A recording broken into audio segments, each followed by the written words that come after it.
Hi, this is Miss Homer, and this is our second video, actually technically the third video, but I've had a few takes here, so I'm not sure if I'll put this in the right order. But anyway, this is after we've had our behavior management class, and I'm hoping that my recorder doesn't stop recording because this is like take 100 of this. So we're going to do the best we can. In class, just to kind of give a brief review of this here chart, want to kind of look at the outcomes of operant conditioning here. If you increase a behavior, you could just put a little equal sign here. That is called reinforcement. So this side of the column would be reinforcement. Okay. If you decrease a behavior, you could put a little equal sign here and it says punishment. So just to fill these in, this is positive reinforcement, negative stimulus, negative reinforcement. And then on this side of the equation is the punishment. So we're looking for here, another name for response cost is called positive punishment. And then this is called negative punishment. Just to define some of this briefly, like positive punishment, the example I gave in class was actually a speeding ticket or a parking ticket. So you see, a decrease in behaviors by adding an unpleasant outcome, the ticket. Negative punishment is a decrease in behaviors by subtracting something desirable after that behavior. The example of tantruming would be the example I would use, that basically through strategies that we term like planned ignoring. So if the child's seeking a person's attention and they tantrum, you could really positively reinforce if you cave and give into the tantrum. But really what we want to do is what we call negative punishment. We want to decrease that behavior and take away the attention so we can do that. So we do what we call planned ignoring in this situation. There is a video I want you to watch online of the nanny, and I'm afraid to toggle back and forth because I think when I toggled, that's when it stopped recording. Anyway, I'll send a link or something. So there's one episode where she's getting the child to sleep, and you see an extinction burst where the child increases the crying and tantruming, but through just kind of patience and using the technique of negative punishment, the child stops doing that and eventually does stop crying and go to bed. So the thing that we want to emphasize here in terms of development and things like that, we use this type of quadrant when we're looking at patients and clients that have some sort of behavior they need to maybe overcome in order to be successful at communication.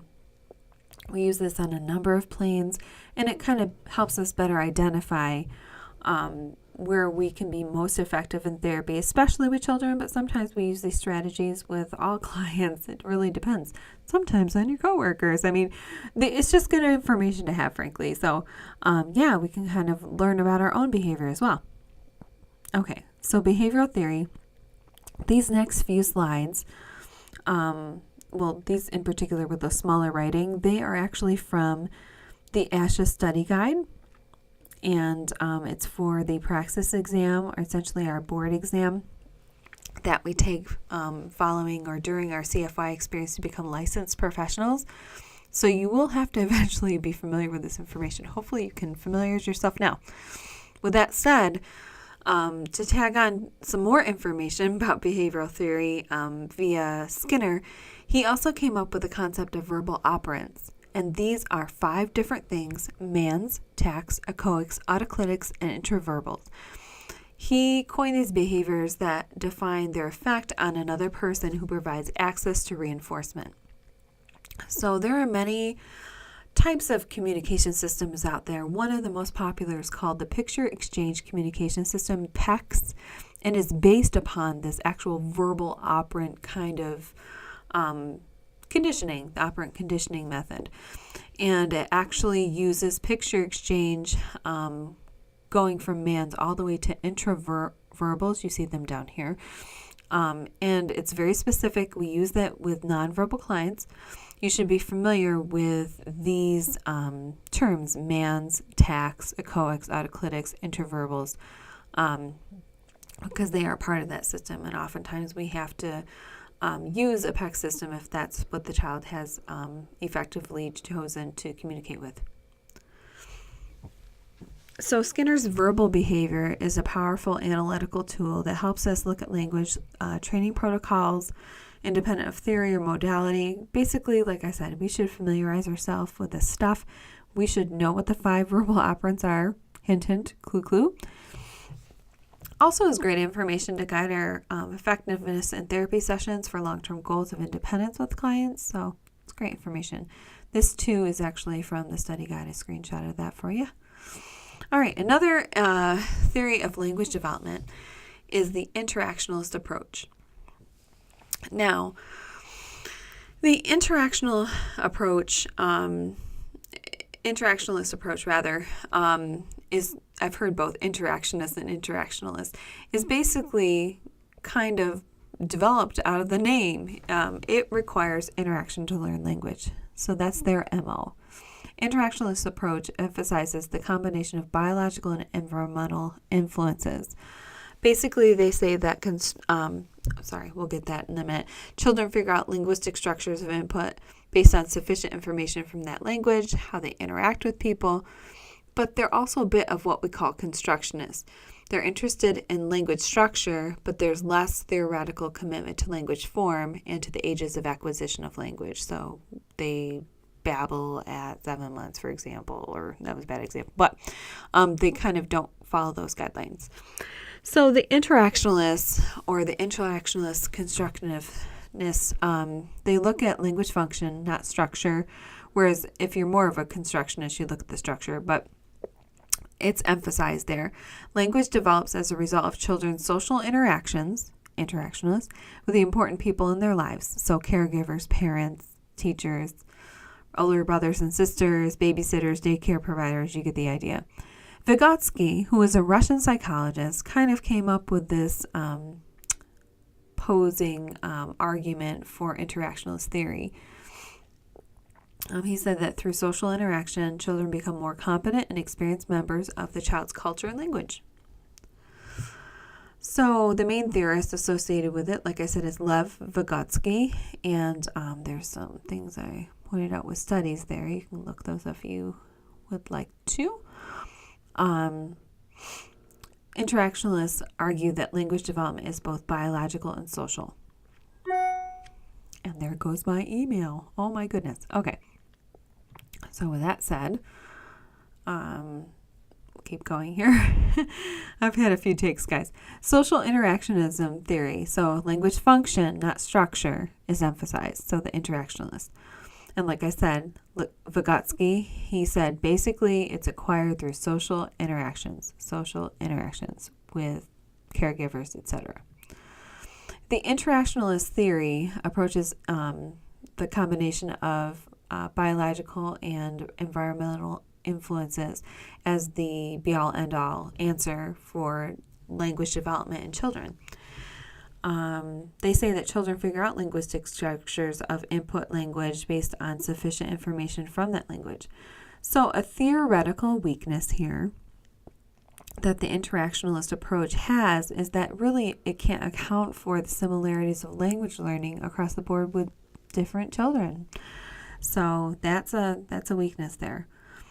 There's an emergentist theory. They posit that language acquisition is a cognitive process and that it emerges from interaction of biological pressures in the environment. According to these theories, neither language nor nurture is sufficient to trigger language learning, essentially. So we referenced the contrast between interactionalists and constructivists, but they also share some similarities, and we'll see a little bit. So you have the constructionist approach here. So the constructionists, they are interested in language structure. Constructionist, structure. But there is less theoretical commitment to language form and to ages of acquisition. So they also say that children learn language and they rely on the general cognitive mechanisms they possess. They say that constructionists, that children that learn language from input to which they are exposed, usually general brain are exposed to using general brain processes or processes. So essentially, constructionists, they kind of are of the persuasion that language structure emerges from language use. So the more you practice, the better you get at it. All right, so you can see that the interactionalist and constructionist view is right here about the arrow here. There's a quote from Ms. Snow up here about her view on language and as an interactionalist. According to these theories, neither nature nor nurture is sufficient to trigger language learning. They have to work in concert with one another. Linguists called emergentists stress the similarity and causal relationship between meanings and syntax, suggest that grammar grows out of semantics. So basically they're saying that the use of grammar and proper use of grammar correctly, it kind of stems from the fact that the child has a meaning behind his or her language. So they say language is heavily influenced by context or meaning. That meaning or context determines the language user's communication options. And because of that, all the components of language are linked in some way. So in development, child language development, components may also influence on language that changes in one may modify the development of another. That emergentist theory, they also posit that language acquisition is a cognitive process, but like I said before, it's the interaction of biological pressures and the environment.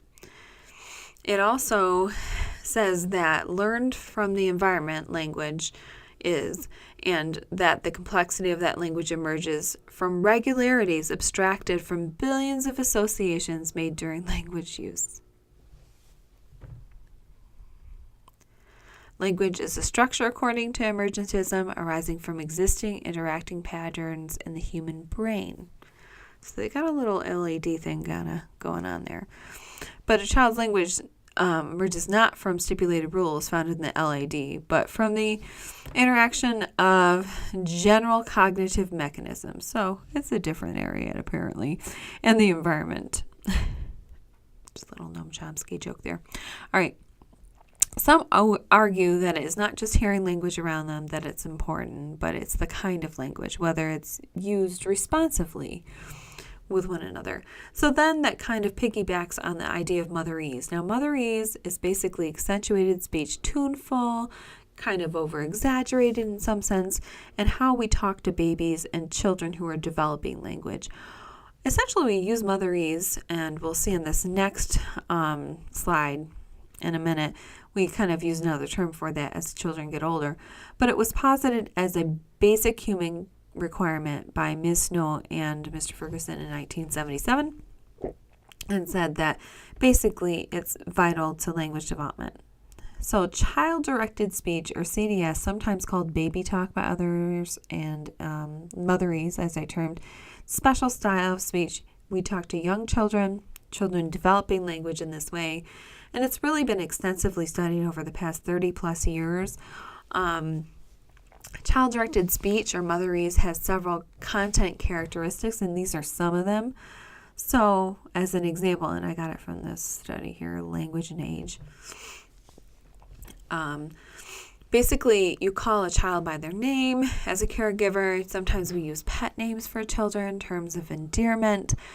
Oftentimes when we use child-directed speech or motherese, we shorten or use shorter, grammatically simpler sentences to make things better understood more efficiently for a child and their level of development.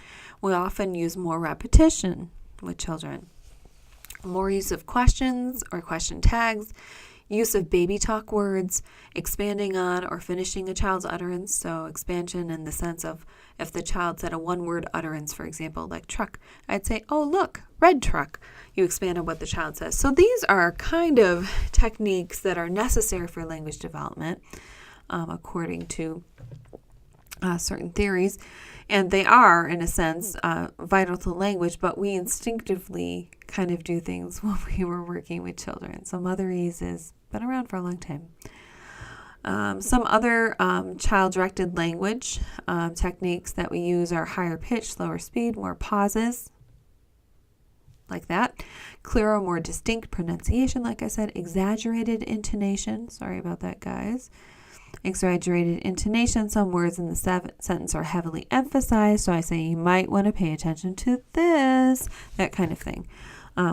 We speak to children developing language often like that for a good reason. It's helpful. If we look at the nativist approach, Noam Chomsky, we talked about him before. We'll briefly kind of go over this, but he talked about the language acquisition device, that little part in your brain that he said you were born with, and that's how you get language. If you want to contrast behaviorism and nativism, B.F. Skinner's on this side, Noam's on that side. Basically, behaviorism is that stimulus response, and they have a key phrase like habit formation, where nativism, Noam Chomsky's side, has the language acquisition device. We'll talk about universal grammar, and they say they have the innate universal knowledge. They have so many names for the naturalistic or naturistic, nativist, generative approach. Basically, the concept you're born with language ability and the capacity to learn language, and that's their answer, okay? And they're not changing it. But generative, nativist, naturalist, naturist, those are all interchangeable terms in terms of theories of language development, FYI. And our text even goes back and forth a little bit. So assumes that children are able to acquire language because they are born.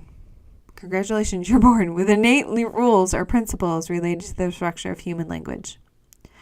So like we said, in the 1950s, Noam kind of went with this as a retort essentially to the behaviorist theory. The generative approach, or naturist, there it is, nativist approach, talk about the little black boxes, I term it, of sorts in your brain, that LAD device. Also, Noam talked about universal grammar.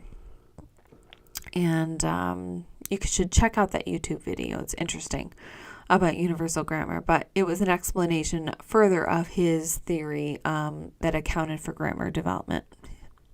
Again, some freebies from the study guide for the ASHA exam. And I think I actually took some examples in a later slide from there. Chomsky introduced the concepts of language competence, you should know these, language performance, surface structures, and deep structures. Now, to kind of give you some ideas about this, the concept of surface structure and deep structure, along with many other aspects of transformational grammar, that was a term coined by Noam Chomsky. They were kind of used, those terms, in his work called Syntactic Structures from 1957. Chomsky basically said that there's a sentence surface structure that is exactly what we read on the page or hear what a person is saying. And then there are deep structures.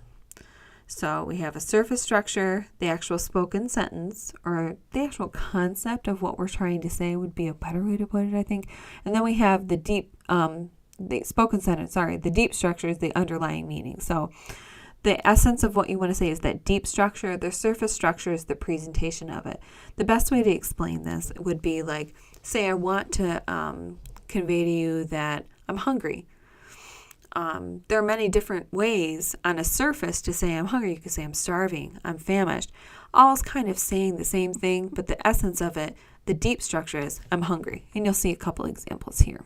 So this is one I think I stole from the study guide, or maybe I did make it up, I don't remember. A single deep structure is an idea that can be expressed in many different types of surface structures. So a deep structure, an example, boy kisses girl. So in a surface structure, that concept can be conveyed, that language concept or communication can be communicated by saying, the boy kissed the girl. The boy was kissing the girl. The girl was kissed by the boy. All saying essentially the same deep structure concept, but presented in different words, different ways, saying the same thing. So he gave the example of a tree. I thought it was a great idea. Deep structure is the root of the matter. So the root of the matter is the essence of the thing you're trying to communicate, and the surface structure would be the leaves. All the leaves maybe present differently, but they're representing what's underneath, or the deep structure that's communicated. Again, some more information for you.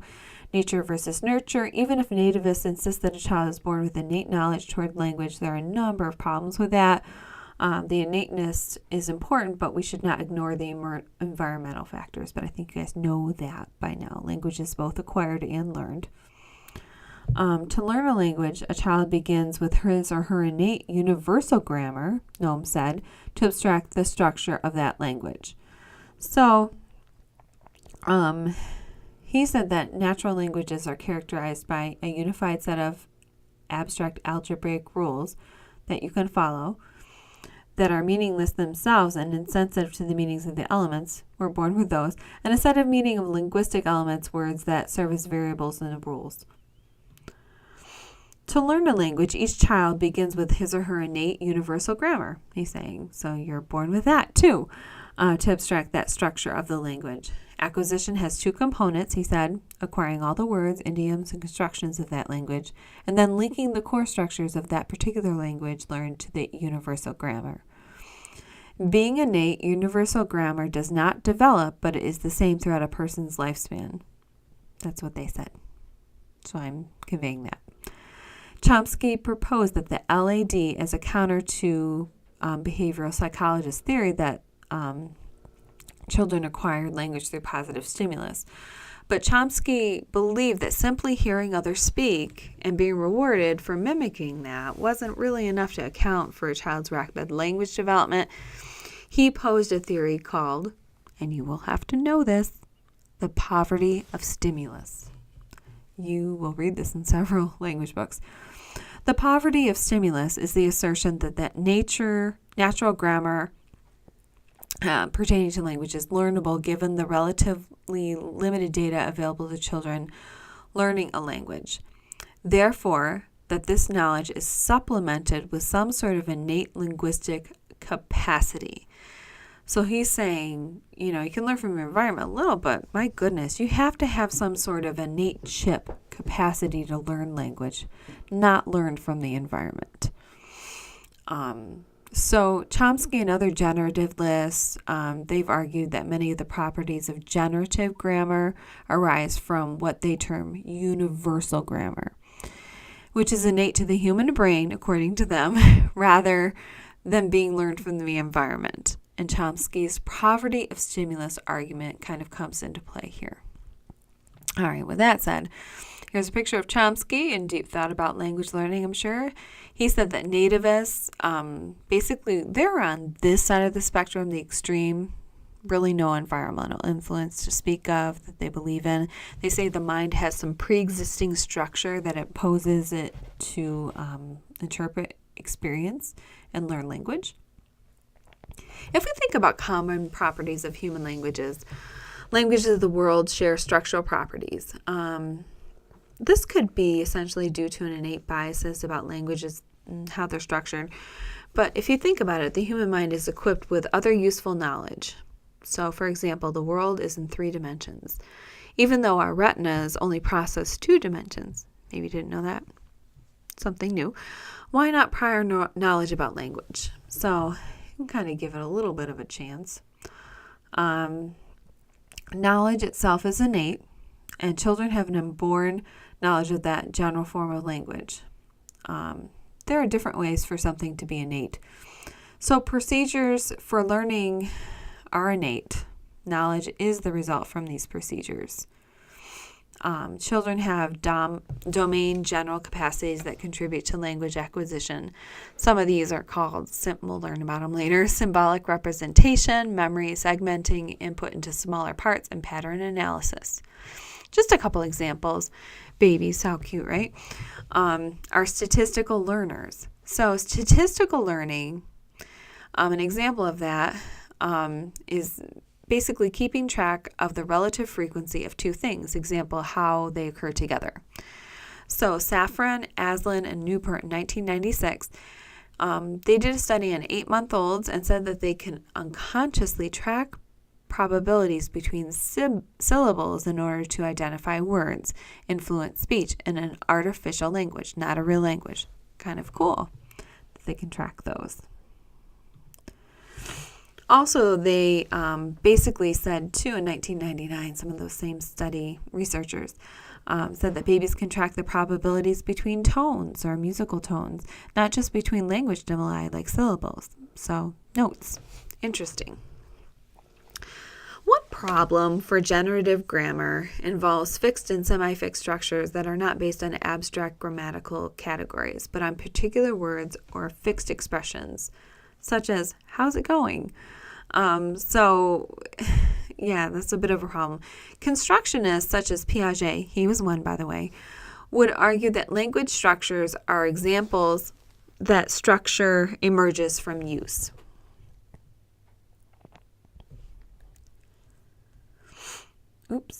Many linguists concluded after looking at languages across different cultures that no single form of formal grammar was able to account for acquisition process in all the world's many languages.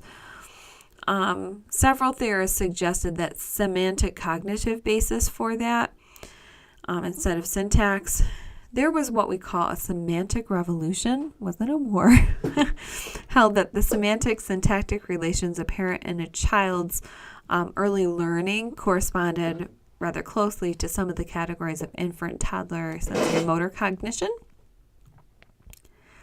However, in this semantic cognitive revolution, it didn't explain all types of utterances, and it was difficult to explain how children move through the semantic-based rules to acquire more abstract kind of syntactical rules of adults. A group of theorists began to advocate a return to adult syntactic models during this time, a return to linguistic nativism that assumed that throughout our lives, all human beings possess the same basic linguistic competence in the form of universal grammar. Okay, this is an important person.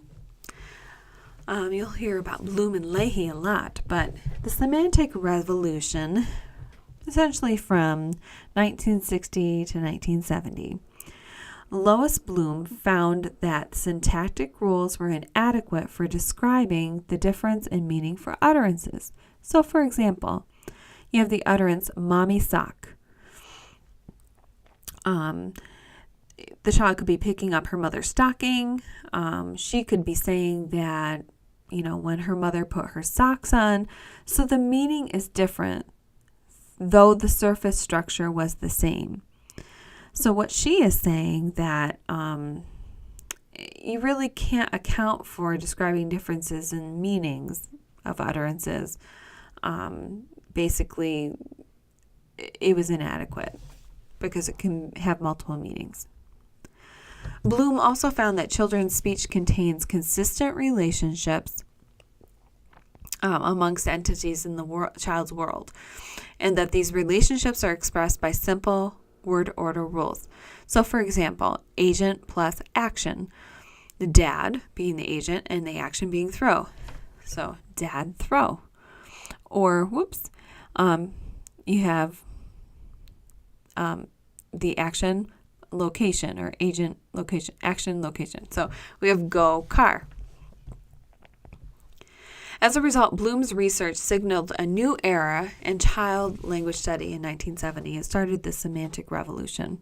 You should know that, which indicated a transition from syntactic transformational to semantic analysis, so study of meaning.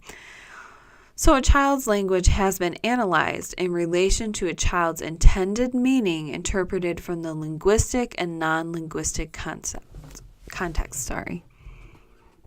The semantic revolution has weakened the notion of innateness of language rules. And you can understand why.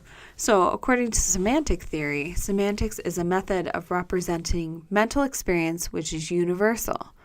Semanticists are assumed, and you should know this, that common rules represent a general pattern of cognitive development, not innate structure. And that is why they're saying that thought precedes or comes before language. Also, this revolution, it stated basically within it that child's early language utterances are expressions of perceived semantic relationships rather than expressions of innate pre-programmed syntactic relationships, as Chomsky had proposed in his nativist approach. Perception and understanding of semantic or meaning relationships are the result of human cognitive development. The semantic cognitive hypothesis. So it's called the information processing approach. You'll find it in your book, but I will tell you about it. The child in this instance abstracts the basic relationship from physical environment, his or her physical environment, and rules from the linguistic environment. So this information is internalized and categorized to appear in the child's language. Language input is interpreted using linguistic rules that reflect cognitive relationships. Language development is a product of the strategies and processes of general cognitive development. So in this hypothesis here, it's saying that semantics or meaning and cognitive kind of work in tandem with one another in language development. This has a theoretical weakness also. Cognition alone is not an adequate explanation. Some children with normal cognitive abilities don't acquire language all that well or at all sometimes. Cognition does not always influence language. It doesn't explain the link between cognition and acquisition. It doesn't explain why children's cognition concepts become linguistically encoded either. So, the semantic cognitive hypothesis did not explain the how and why of language acquisition, essentially. So 4 goals of research. You will have to know these. Child language research. So there are a lot of theories out there that people are kind of thumping their theory books about, so to speak. But the 4 goals of child language research are as follows. To confirm general linguistic principles. I think we could all agree upon that. To discover principles of language development. Also can agree on that. To clarify the relationship of language to development in other areas such as cognition. We'll talk a little bit about motor development, fine motor and gross motor development. We will look at development as a whole. So I can concur with that statement as well. And to provide a more or less theoretical description of language development. Again, I can agree with that. Research requires careful consideration of many variables, so including some of these. You have to consider the method of data collection, the sample size and variability, and some of our language sampling techniques are being re-examined because of sample size and variability, but naturalness and representativeness of data, and collection and analysis of procedures. So I can concur with those things that our author kind of shares. And there's another email for you. Okay, this is the end, guys. The goals of cross-language studies are as follows. To determine what aspects of language are universal. To determine whether development is the result of universal cognitive development or unique linguistic knowledge. So you want to take those factors into consideration. And to identify underlying language learning strategies. So that concludes our video to sum up the lecture. And I'm hoping this recorded this time because I had such a tough time. This is like my 4th take. I'm not sure what happened. So we'll see you in the next video. Bye.